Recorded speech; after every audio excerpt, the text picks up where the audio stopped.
Welcome to Studio Biz and all that jazz. Today, I'm excited to bring on a special guest. Now, I'm also wanting to announce that in 2025, we're going to be bringing on more of my clients and people within my client community into the show to be interviewed.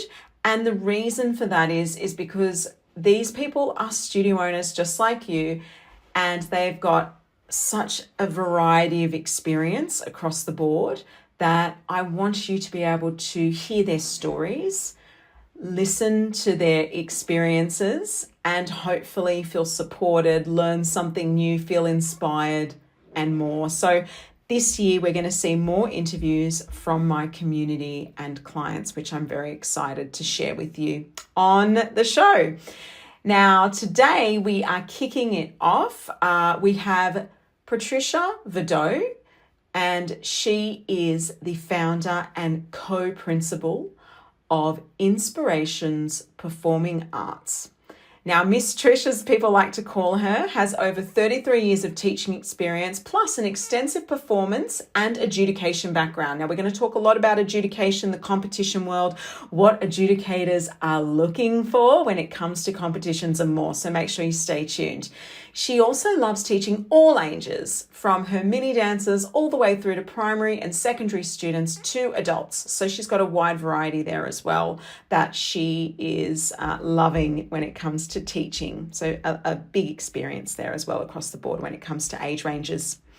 Now, Patricia, when we talk about clients, Patricia joined me this year, very excited, inside of Studio Talent Collective, which is an agency designed to support studio owners in becoming talent managers and actually having in-house talent management services, but in the way that it's done for you. So essentially, Studio Talent Collective is an agency where studio owners are the talent managers and they represent their students inside of the one collective agency, which is my agency, Studio Talent Collective, which is pretty cool. We're all under this one umbrella and it's beautiful. So, that's been really exciting. She's joined this year because she wants to bring more opportunities for her students in the professional world, on screen and on stage. And we couldn't be more thrilled to support her in that journey. So without further ado, I would like to bring on Patricia so that you can meet the wonderful woman that I've recently gotten to know, and it's been such a wonderful experience, and I'm sure you're going to love her too. Let's jump into the show. Hello and welcome to Studio Biz and all that jazz. I'm your performing arts business coach and host, Josephine Lancuba.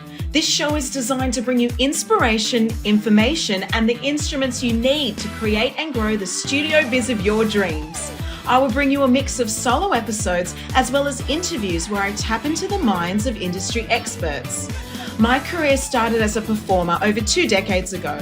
I later became a speaker, theatrical producer, and talent manager, as well as having a successful teaching career in singing, drama, and dance. 10 years into my professional journey, I became a mama of 2, and with a baby on my hip, opened up my very own performing arts studio. From hardship and humble beginnings to 4 studio locations and a multi-6-figure performing arts biz, I know how to attract students and keep them coming back for more. And in the show, I will share with you my experiences to help you thrive and fast-track your path to success. I know you have a spark inside of you with dreams and goals for the future. As your coach and mentor, I'm here to help you step into your limelight and be a cheerleader in your ear each and every week. So get ready to be entertained and inspired as we talk studio biz and all that jazz. Welcome, Patricia Ann Vaudeau, to the podcast today. I'm so excited to have you here. Thank you for having me. Have you done some podcasts before? Or is this your first rodeo? First rodeo. Yay, welcome. Thank you. Not uncommon for studio owners not to have been on podcasts before. It's not the typical format, I suppose, for studio owners to kind of have that in their arsenal when it comes to the sorts of stuff and marketing that they put out. So I totally get that. And now you have Inspirations Performing Arts. Yes. Mornington, which is in Victoria, Australia. I've always wanted to know a little bit about Mornington. I've met quite a few people from there, being from Sydney. Tell me, what is Mornington like? Is it a small town, a big place? Like, what is Mornington like?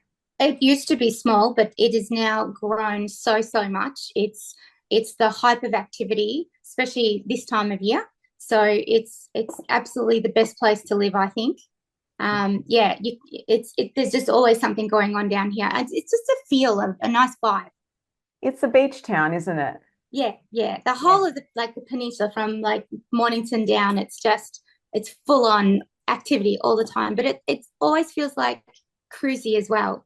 Yeah, I love that. Yeah, Yeah. like I said, I just start meeting people from Mornington Peninsula, and it's a strange thing, but like you said, it used to be quiet. Now it's built up, like as in more people are coming in, probably to get away from Sydney and the expensive main city living, right? Or just the fast pace. Yeah. Is there a lot of studios in your locale? Like, is it a busy place when it comes to that sort of thing? Not directly in Mornington. There's a couple of little recreational schools, but I would say now I'm the one left that's does all the accredited examinations, and there's a real performing arts studio. So, but yeah, locality like Somerville and Tyab and Rosebud, Dramana, they're set sort of areas that have schools. But for Mornington, there's just a couple of little ones around, and that's it now. So tell us how you got into this. Like, why studio ownership and how did it all start? I was a dancer at an old theatre restaurant, years and years ago when I was 18. So I theatre restaurant, so we danced 7 nights a week at the Swagman. So sang and danced and wore all the feathers and everything. So that was exciting. And then I was there for about 2.5 years. And then when I left there, I decided I wanted to teach. So I started teaching and then had my babies, and then decided at 36 that I wanted to own my own school. Yeah, because you've had a career teaching for over 33 years, Correct. which I read in your bio, did my research. In the intro, which I've recorded separately, Patricia, you're one of my new beautiful clients, and I'm really excited to have you here. And I want to talk about all of that beautiful stuff in this interview today. But I also really do want to tap into your experience as an adjudicator, because I think that's a really interesting space that a lot of people would be wanting to know about. Tell us about, so you had this, performance career, you've had this teaching career for 33 years. How long have you had your studio, Inspirations? 20 years last year. 20 So years. last year was my 20th year, and Wow. had a few brand name changes, but other than that, 20 years I've been running a school. Yeah, and then you've gone into the adjudication space. How long have you been Well, I was adjudicating before the school. So I grew up doing ballroom and Latin dancing and jazz and disco back then. So we did a lot of ballroom competitions. So which also interacted with theatrical styles, so jazz and hip hop and classical and that sort of thing. And they were on a very different platform to say your Stedfords. So we were have a panel of judges. So you'd have like 5 or 7 judges, and we'd all have our sheets, and that way it was a collective of adjudication rather than just one adjudicator's opinion on who would place. So it was a really nice way of doing things. So, but I've done some adjudicating with examinations, in-house exams, and just recently done the Metro competition, which was my first a Stedford that I'd adjudicated, which was really full on. So trying to speak as well as mark and watch at the same time. So yeah, really busy. And tell me about being an adjudicator, because I think, there's all different types of studios, as you've got your competitive studios and your non-competitive recreational type studios. But when it comes to the competitive space, what is it that, as an adjudicator, from your perspective, that you're really looking for? We know there are criteria points, but what is it that makes someone stand out when it comes to the adjudication process, in your opinion? For me, obviously good technique, But for me, the ultimate overall performance on how they connect musically. So if their musicality and you just there's some that come out and you go and you watch and oh that's good, that's good. But then there's someone that will just come out and capture you. But they're dancing from or performing from within, not just a bunch of steps. I'm not keen on I like to see each style in its correct genre. So a whole heap of acrobatic tricks in every style just doesn't work for me. If it doesn't work with the piece, then why put it in? I like to see art and moving pictures and to mean something. Do you think that there's been a shift in the competitive space from art to tricks? Yep. And what do you think's brought that on? Like what's impacting that, do you think? Well, it's a wow factor, I think. And if, but now it's starting to separate. I saw that when I was adjudicating for Metro. I saw that the kids that came out and did some amazing acrobatics, when they did their dance component, the technique was terrible. So it was a definition. It's now defining lines. They're not. It's no use just putting a whole heap of tricks in if you cannot execute the dance elements in a creative, technical manner as well. So, but yeah, a lot of colleagues that I speak to tend to say, no, we tricks on tricks on tricks. I'm getting over the tricks. Yeah. So, yeah. Also, there's the influence of social media and kids wanting to do that. I think there's a lot of pressure on studio owners, I assume, in that space because they're like, oh, we want to do this cool thing. People want to appease their clients, but at the same time, there is that loss of technique and the artistry there. Yeah, exactly. We prefer to sort of keep it minimal, I think. And the emphasis, I think as we go along, I think it will start to even out. Some competitions have sections for tricks with kids that do tricks, and then they have sections with no tricks. I think that's a good idea. Because then you're defining between creativity versus acrobatic gymnastic skills. Yeah, absolutely.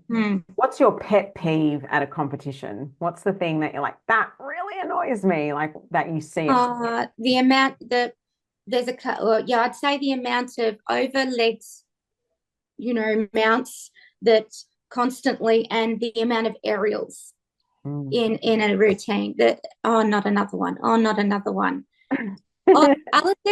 second turns. If you're going to do them well. If you're going to do a la seconds, do them beautifully. Don't give them to children that their foot's going like this on the end and they kind of stretch their knees, and it's like, yeah. And adjudicator. That's obviously a pet peeve. You sound very passionate about this. Yeah, I would have to say the a la second turns is my pet peeve. Don't put them in if your student cannot do them. And I think the key message you're saying there is it's less about throwing in a step for the sake of saying we do this, and it's more about actually letting the performer shine.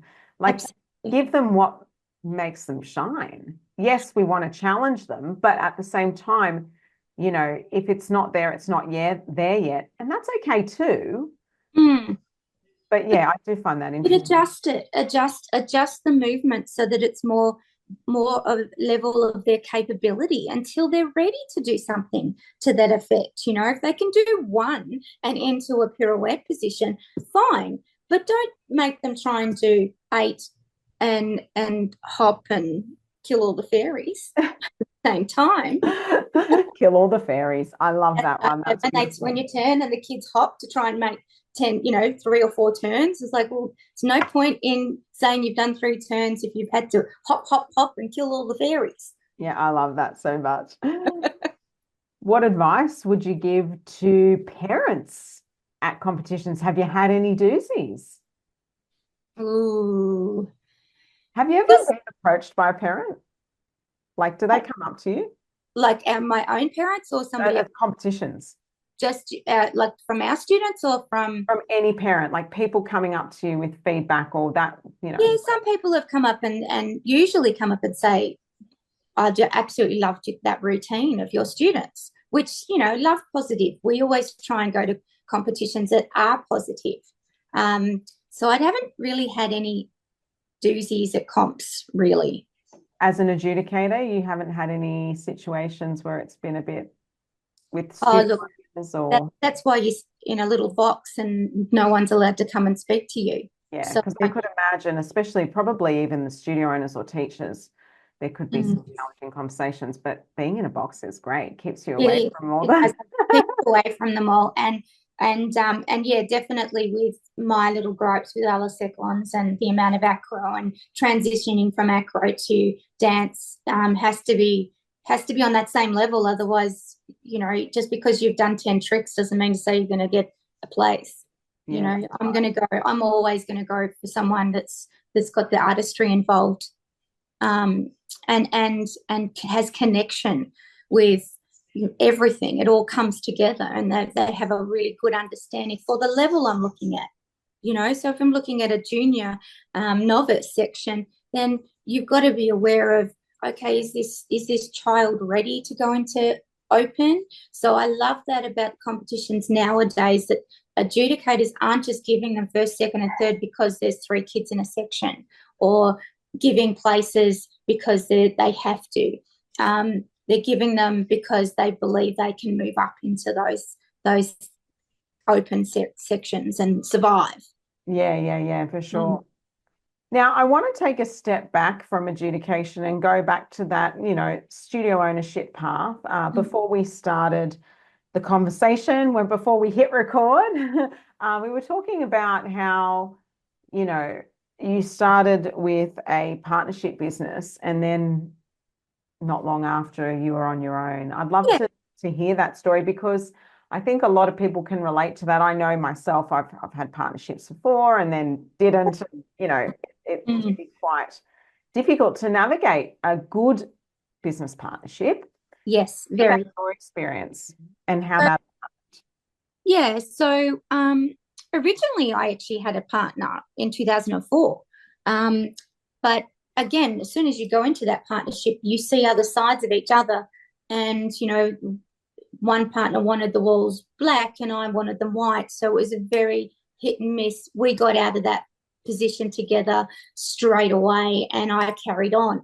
So it was only 5 months in, wasn't it? That was that was at 2004. Right. So after then, I had the school myself, and then COVID hit, online, all that, and then after COVID, I was prepared to. I had to move out of the space that I was in, due to really bad real estate during COVID. Back and forth, lots of people had the same problems.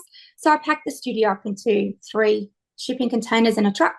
And my former student and her mother came to me about joining up together, which I thought was a fantastic idea. She was going to run the business, I could run the studio, and her daughter would build up and learn to run the studio with me. And there was another side to the business that would have helped as well for helping elderly. But it lasted 5 months, and it was they didn't believe that I could make it work. So they walked out. Yeah. And they left a huge debt with us. Then the parents, we put it out to I think we had about 40 parents at that stage, which was just after COVID. Yeah, it was a difficult time. Yeah, really hard. And we put it out to them, and they all got together and rallied around, and we managed to raise the money between the parents and us, $37,000 worth, to pay the rent that we owed and stay there. And to this day, we are still there. That is so beautiful. It was a brand new factory, double the rent to what I was paying, and it's ours now. So it gave me a new perspective on studio ownership, a huge new perspective. I then saw the purpose. It gave me purpose, it gave me value, and I then started understanding the worth that I was. Yeah, in, absolutely. in a person, and what they believed in me to do this, to keep this studio going. And they believed in my staff, and yeah, it was phenomenally unbelievable, and overwhelmingly humble as well. And what So is that purpose today? purpose today is to continue growing. This is the first year we've been able to go into with our finances in front of us, instead of pulling from everywhere to pay rent and be ahead. We are already ahead, and now it's to build and provide even more opportunity within our school. So I love that. Hi there, Australian studio owners. Have you been thinking about getting the popular new revenue stream that is an in-house talent agency into your studio, but have absolutely no idea where to start? Studio Talent Collective can help you not only get started, but help you thrive as you represent your students professionally on screen and on stage. At Studio Talent Collective, we provide you with all of your training. We also help you in getting all of the online tools and industry contacts you need to ensure your success. We've got the gigs. Plus, we provide you with our proven templates, done-for-you talent contracts, resources, and ongoing support so you never have to do talent management alone. If this is something you've been thinking about or are interested in, now is the time to get in contact with us. Simply book a free chat and let's see if Studio Talent Collective is the right fit for your studio. With locations all across Australia, it doesn't matter where you are located, as we have the opportunities waiting for you and your students. So what are you waiting for? Don't miss out on the student retention strategy and enrolment strategy that will create a buzz for your studio this enrolment season. Book a call today. Click the link in the show notes now or email us at podcast@josephinelancuba.com. Head to the link. Not Australian based? That's okay. Email us anyway with your interest, as we have other tools to support you in getting closer to your talent management dream. Now, back to the show.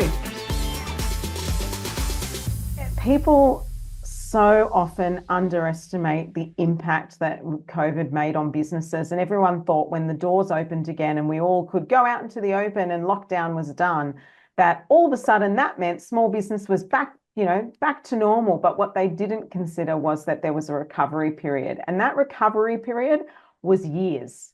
yes, Like it was yes, a couple of years. Like you're saying, this is the first year since COVID that you've come out on the other side and gone, yep. I'm ahead again. I'm ahead. Yeah, I'm ahead. Yeah, That is phenomenal. yeah. But think about it. That happened in 2020. I know. And so that is the true recovery story of a lot of small business owners and studio owners. And I thank you for sharing that, because a lot of people have felt very deflated over the last couple of years. And it's a hard slog. I know I had my studio for over 10 years. I only just sold it in the March-April period in 2024.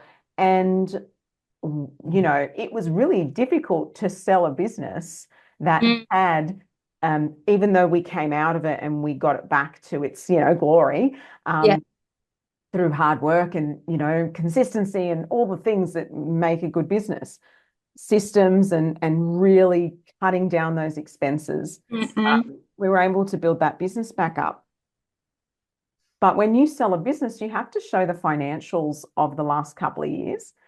And that was hard, because there was a year there that they wanted to see. And I'm like, well, that's rubbish and irrelevant in my mind, because that was COVID. Like half of the year was with restrictions. So I don't even want you to look at that. No.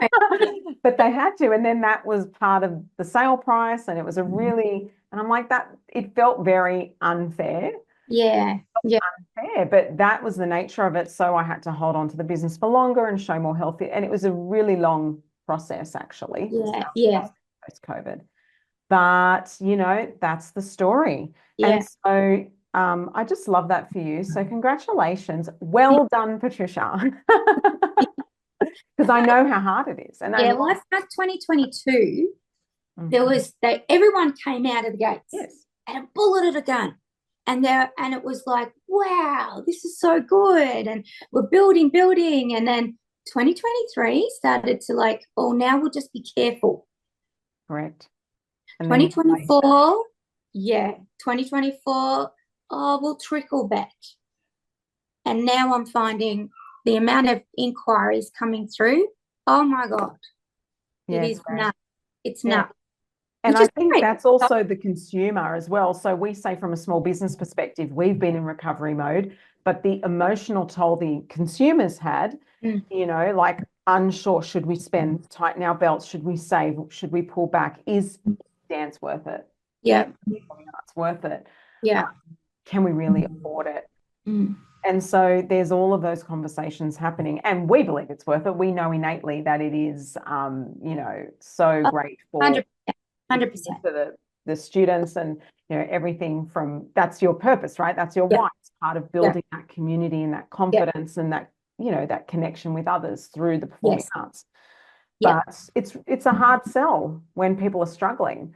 So yeah, so I just wanted to give you a good pat on the back there, because I think that's awesome. Now you talk about opportunity, which we're going to talk about right now, and that is that you've joined Studio Talent Collective. Now, for anyone listening, Studio Talent Collective is a talent agency where studio owners like Patricia come along and become talent managers and represent their students under our agency umbrella.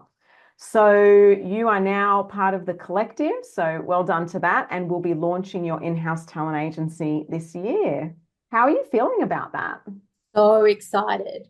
So excited. We already had in place opportunities for our kids with dance, but to have this, when I saw your advertisement for doing this, and then I looked into it, and then we had a conversation, I went, oh wow, what a perfect extra that top off what we've been through, and to add this extra opportunity for all of our students. I'm so excited. So excited. What was the key reason when you saw it, you were like, I'm going to do this? Like, what was that moment where you went, yeah, this is for me? It goes hand in hand with who we are as a school and our values of providing opportunities and providing stepping stones to having children or students go on and have a career in our industry, whether it's dance, whether it's acting, whether it's singing, whether it's looking beautiful on a page, all of the above. It completes us as a studio. I love that you've said that. And this is one of the reasons why I created Studio Talent Collective, because to me, offering an in-house talent agency is like icing on the cake. It's like, you know, it's like as simple as adding a tap program or something. Like if you want to add something to enhance the customer experience, then this is one of them. This is one of the things that can be under your belt. And I love that, because it is about providing opportunities for your students and things that they normally wouldn't have access to. So, for example, like you said, you're already offering opportunities for dance, but they're not getting in front of casting directors for television commercials or for modeling opportunities or, you know, television roles or feature films. What a great learning tool. Yeah. For them. How much learning are they getting every time they walk into a door to audition or photos or to speak in front of strangers? What a fabulous opportunity. I look at it as like an umbrella. It completes our whole, you know, all the little things around the umbrella. There it is. Yeah. Raining down. Talent agency. I love that so much. So what then? So you've gone into 2025, you've like smashed out all of the stuff from the past, the COVID, the dregs of COVID and that inflation period, which a lot of businesses totally resonate with. You've now got the talent agency that you're about to launch through us, Studio Talent Collective, which I'm really excited about. And what else? Like, what's the big goal or dream for this year? What does 2025 look like for you? First thought is building numbers, staying true to our values, staying humble with all of our families, and ensuring that everybody gets the best that we can possibly provide them. Yeah. We've got a network of our some of our students have graduated. They're coming on board as new teachers. So the whole team, it's a whole team in our school. It's not just me, it's all of us. And to continue that beautiful environment that we have and grow. Yeah. Yeah. Well, we know that, talent management is something that can support you in that growth, and that student retention, which you're craving. And I think a lot of businesses are looking for things like that. Now, obviously, that's your 2025 goal. You want to grow, which I love. My word for 2025 is abundance, and secondary is growth. Do you have a word for 2025? 2025 is time to thrive. Oh, I love it. So thrive. I love that. That's it. That's your word for 2025. Yes, because the ultimate goal is to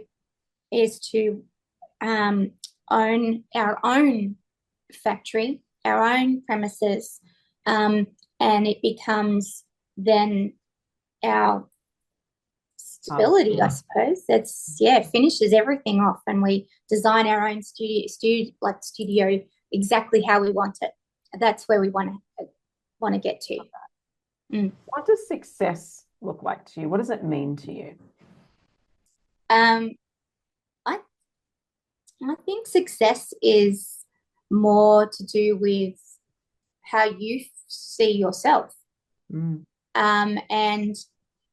I believe now that I am successful because of the accolades of the students and where my students have gone and are growing to now. I think successful is if you've got a smile on the face when they walk out your class and they come back every week because they just love it. And that is so joyful. What we do is really joyful. Yeah. When you're in that room with the kids and you see them surpass something, it's the most incredible feeling, and it just keeps you smiling. Also keeps us young. Yeah, absolutely. I love that that's a true teacher's perspective, the mentor saying that success to me is seeing the success of the people I teach and mentor. That's cool. I love that. Who or what inspires you most? I've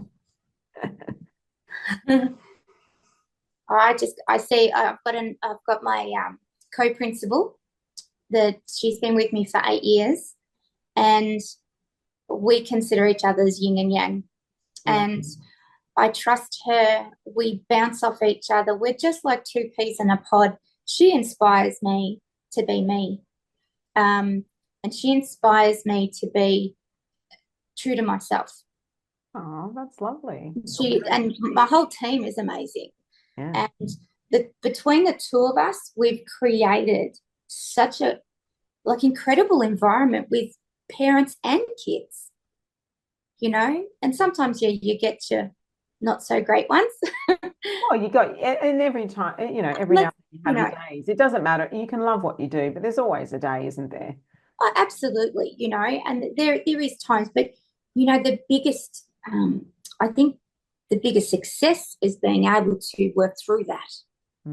Those challenges with parents and young girls growing up and going through that age, and trying to ensure that they're all being nice to each other and not whispering and causing trouble. And I think that's the most difficult part of maintaining that level of being there for each other. That's what we try and instill in the kids whilst they're at the studio, and afterwards as well. So yeah, I love that. All right, so what's next for Patricia? Got to do my training. Oh yeah, you mean in talent management? Yes, I've got to do my training. So what she means for everyone listening is in Studio Talent Collective, when you jump in that first month, we actually give you access to Talent Manager Boot Camp, which is a short online pre-recorded course which you can essentially learn how to best manage your talent, and it gives you those insights and the confidence to get going. So yes, jump in and get started. I mean, most people are still on holidays, Patricia, so you're doing well. Don't worry. Yeah, I know. But my goals this week is to do that, get all my back end done, and then, because I'm choreographing next week for the first time for a little company, a Western Port ballet company down here on the peninsula, and 7 of my students are in the ballet. So I'm so excited about that because I've never done anything like that before for someone else. So it's new and can't wait. I feel like there's a lot of new stuff going on for you. I know, it's a new 25. And that's it. You've had your business for 20 years. You've got to keep it fresh, you know. Yep, fresh. Yeah, I love that. All right. Well, for everyone listening, if you too would like to learn more about Studio Talent Collective or Talent Manager Bootcamp, the course, you can email me, podcast@josephinelancuba.com, or book a free chat. I'll pop the links in the show notes. Thank you so much, Patricia, for being on today's show. I've absolutely Thanks for having me. Bye. Bye. This episode was brought to you by my signature group coaching program, Studio Biz Success, an amazing and accessible online educational platform for performing arts studio owners designed to help you grow your business with confidence and get your results. Check it out at josephinelancuba.com, along with other great industry resources to help you leap into the studio biz you deserve. If you love this episode, be sure to share it with your friends. You can tag me on social media at Josephine Lancuba and give it a review. Your support helps the show to grow so I can continue to provide you with useful, informative content. I'm Josephine Lancuba, your biggest cheerleader. Thanks for listening and shine bright.